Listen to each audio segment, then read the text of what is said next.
some arrows on the board. Huge threat. Whoa, huge threat. Given a question mark, though, because White's king is on an open diagonal. Magnus, I said it before, he loves walking into discovered checks. He takes pride in it. He enjoys a secret thrill. Maybe not so secret, but as you say, Tanya, big threat of checkmate. A nasty pin there on the G7 pawn. This would be game over, lights out if the knight lands. If it's Magnus's move, that's it. A checkmate in one coming in. But Sindarov can throw in a check. He could pick up that c4 pawn and then defend this. Magnus setting up the trick, but it's not very precise by him. No. I'm still looking at that h-pawn moving 2 steps ahead right now, kicking that knight out, defending that 8-6 square. Both winning moves, or advantage moves, both give him a 2-point advantage in this situation. So he just needs to find either of them, and he finds the knight move with the discovered check first to pick up a pawn, and then follows it up with the h5 push, gets the exclam. Beautiful play out of Javokhir Sindarov. I think he's striking back, you know. Magnus has just been so fast and loose. He didn't calculate at all, Magnus. He saw a checkmate threat, he played it. He didn't look at the consequences. And yeah, the good thing for Sindarov there is that the good moves were the obvious ones. That helps so much at this time format. And it was not hidden at all. Magnus was relying on this check, but maybe Black just gives up the rook, gains a bit of time. White's king is open. Black already has some pawns on the other side. He goes for it. And have to take it. Oh, that was a beautiful checkmate, by the way. If the Black king had moved, White would have traded off queens and on the diagonal delivered a nasty mate. That would have been nasty, but... Too pretty to not show. Do you have half a second to show that? Let's show it very quickly. Really quickly. The rook had to give itself up for this knight, because if the king had moved, the white queen would have stepped forward with a check. Oof. Trade, and look at this, the white bishop, the dormant bishop delivers a killer blow. Black can throw some pieces in the way, the game goes on, but this is ultimately settled. Sindarov saw it, dodged it, and the game goes on.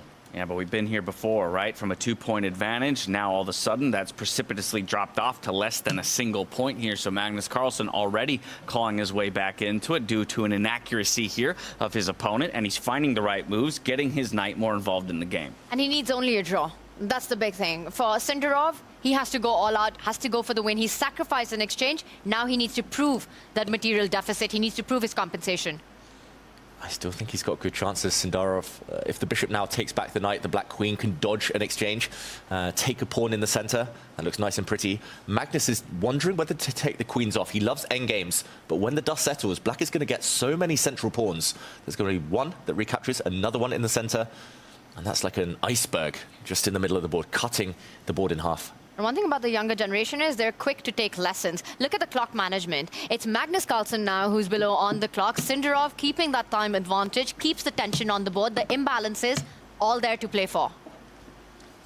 Okay. Another flurry of trades. We've seen a knight go off the board. Both queens have left the board, so now we're just playing with rooks and minor pieces. Here we go. Black should just take this pawn. He does eventually, and look at those 3 pawns. So strong.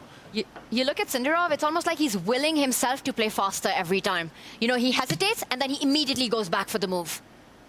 There we go. Magnus opens up his bishop, which was pretty much dead on the back rank. Now it does have some life on the diagonal. Sindarov needs to be accurate. This is a key moment. He needs to find a good way to defend his pawns. He doesn't even want to move them because they control so many squares. Do you simply grab that last remaining f-pawn on that file, develop the bishop, win a pawn, free pawn? And then go back if you need to. The black bishop wants to use this square. There we go. It had to take a pawn first, but now it can step back and control everything. Sindarov, he's got a big advantage. He's shaking in his chair again. That's normally a sign of his confidence. And nerve setting in as well. But he's locked in. He knows that this is his opportunity for a second comeback in a row on the same day. Magnus just prefers playing with black. He just can't handle the white pieces. He keeps getting in trouble with white so quickly. All right, under a minute now for Magnus, and a very difficult endgame to handle. Magnus playing this with the black side, we'd be like, he's winning this. He's taking this home. Yeah, and maybe in an effort to kind of keep the clock pressure on Sindarov as he had in the previous games, played a little fast and loose out the gate, and he's put himself in now a tough position that he has to fight back from. Definitely not his usual style, Magnus Carlsen, and that's why he struggled going on the attack when there was no attack to be had. And Sindarov will be forced to trade off the rooks, which are going to come off the board. Magnus will get his other rook into the game with potentially a check. There we go. He does trade off rooks. He can grab a pawn on the edge of the board if he wants it, but that would also lose some time, help the black knight come out with gain of tempo. Current material count, black has 7 pawns. White only has 4. Yes, he's down a rook for knight right now, but that actually means that black is ahead in material. So many pawns in this position. You do the maths, that's 6 points for black, 5 to boot for white. So almost a pawn advantage there for Javokhir Sindarov, and a beautiful center. The knight comes out with a tempo. Magnus immediately retreats the bishop. Javokhir has to find a way to keep pushing those pawns.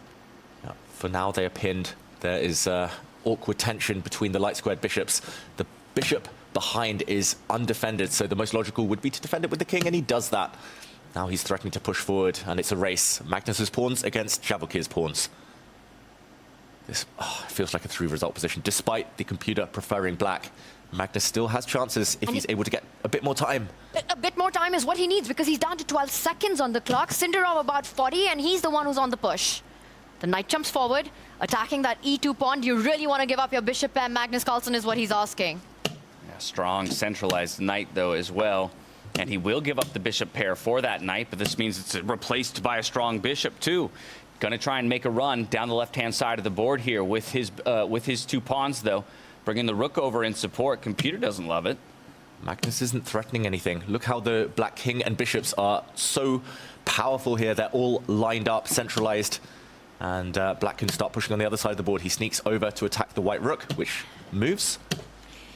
And that's the thing, it's a beautiful position for Sindarov, but is it enough to get a full point? Can he find a way to break through? He has to combine the pawn majority on that right side, the 2 versus 1, the central play, the active bishops, and find a way to put all of it together to keep putting pressure on the world number 1 till he cracks. He stops the white rook coming in and behind. That's important. Magnus made that move with 2 seconds left. Almost dropped the piece, apologized, but this is looking difficult now. The black bishop moves in. That's a nice skewer. Keeping an eye on both pawns. Magnus is panicking, though. 2 seconds every time he makes a move. He literally made that move with just 2 seconds on the clock. No bonus time. Now even Sindarov under the 10-second mark. Anything can happen. Expect wild blunders. Oh, it's dominance, though. Sindarov, look at all those pawns marching forward. On the right half of the board and the center, black has 5 pawns against just 1. He's going for it. Sindarov is about to get this done. He's totally winning, totally crushing. He just needs to bring his pawns forward. Bring his bishop in to defend. He's trapping Magnus's rook, almost e3 pawn, falling with a check. He does it, he takes it. Wow, those 3 pawns are just winning the game. No chance. Magnus tries to deflect. Oh, Sindarov, though, just takes it. So many pawns marching. No, but Magnus has counterplay. It's the A pawn now. Once again, the A pawn for Magnus Carlsen that gives him counterplay.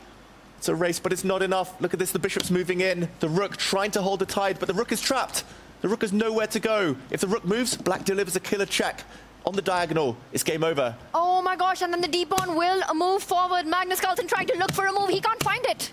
Can't find it. He allows his rook to fall. He pushes his pawn. He's about to make a new queen, but Javokhir is going to make a queen as well. Stunning with a check. and precise. Not only a check, it will be a checkmate by Javokhir Sindarov. Oh, wow. Can he find some checks now, Magnus Carlsen? New queens on the board. They've been reborn. He gives 1 check, but I don't think he's going to have too many, David. The king marching up. Oof. Oh, let's go with the king.